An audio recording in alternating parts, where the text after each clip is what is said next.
ହେଇଗଲା ତାପରେ ତାପରେ ତାପରେ ନୁହେଁ ନା ମୋ ମାମୁଁ କହିଲା ନୁହେଁ ନା ଏଟା ମାରି ଦିଅ ଆଉ ଗୋଟେ ଗଞ୍ଜା ଅଛି ଆଉ ଗୋଟେ ଗଞ୍ଜା ତ ଅଛି ଏଡି ବଡ ଦେଖିବ ବଡ ଗଞ୍ଜା ଆଉ ସେଇଟା ପୋଡ଼ି ଦେଇଥିଲେ ନା କ'ଣ କହିଲୁ?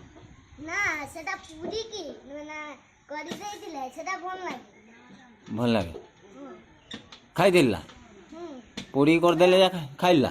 ହଁ ଭଲ ଲାଗେ କୁକୁଡ଼ା ଆଉ ତୁ କେତେଟା ଗଞ୍ଜା ଖାଇଲୁ? ଗୋଟେ ନା ଦୁଇଟା? ମୁଁ ଗୁଡ଼ାଟା ଖାଲି ଖାଇଦେଲି ଖାଲି ଗୁଡ଼ଟା ଖାଇଦେଲି। ତା ଦିଟା ଗୁଡ଼ା ଥିଲା ମୁଁ ଗୁଡ଼ାଟା ଖାଇଦେଲି। ଆଉ ସେଇ ନାଇଁ କହୁଛି ବିଲେଇର 4ଟା ଗୁଡ଼ ସେକୁ ଯଦି କହିବୁ ବିରିୟାନୀ କରିବା ନାଇଁ ତାହେଲେ ସେ ବିଲେଇର 4ଟା ଗୁଡ଼ ଖାଇବୁ।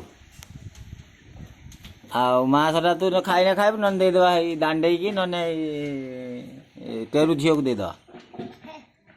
କ'ଣ ହେ ବିଲେଇ ମୁଣ୍ଡଟା ବିଲେଇ ମୁଣ୍ଡଟା ଛେଚିକି ତାକୁ ଦଳିଦେବା। ରସୁଣ ଭଳିଆ କରିଦା ହାଁ ହାଁ ବିଲେଇଟା ମୁଣ୍ଡ ରସୁଣ ଭଳିଆ ଛେଚିଦବା ଛେଚିକି ରସୁଣ ଅଦା ଦେଇକି ନା ରସୁଣ ପିଆଜ କଞ୍ଚା ଲଙ୍କା ଦେଇ ଦଳିଦେବା ଆଉ ସେଟା ସମସ୍ତେ ଖାଇବେ। ସେଇଟା ସମସ୍ତଙ୍କୁ ଟିକେ ଟିକେ ଚୁଖାର କ'ଣ ଟିକେ ଟିକେ ଟିକେ ଟିକେ ଦେବା ସାଇଡ଼୍ର। ସସ୍ ନେଇ ଆସେ ହଁ ସସ୍ କି ସସ୍ ଆଣିବା? ଟମାଟୋ ସସ୍ ନା ସେ ଯେଉଁ ଚିଲି ସସ୍?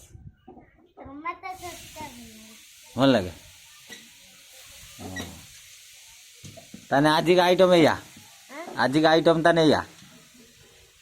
ବିଲେଇ ଧରିବାନି ମୁଁ ଧର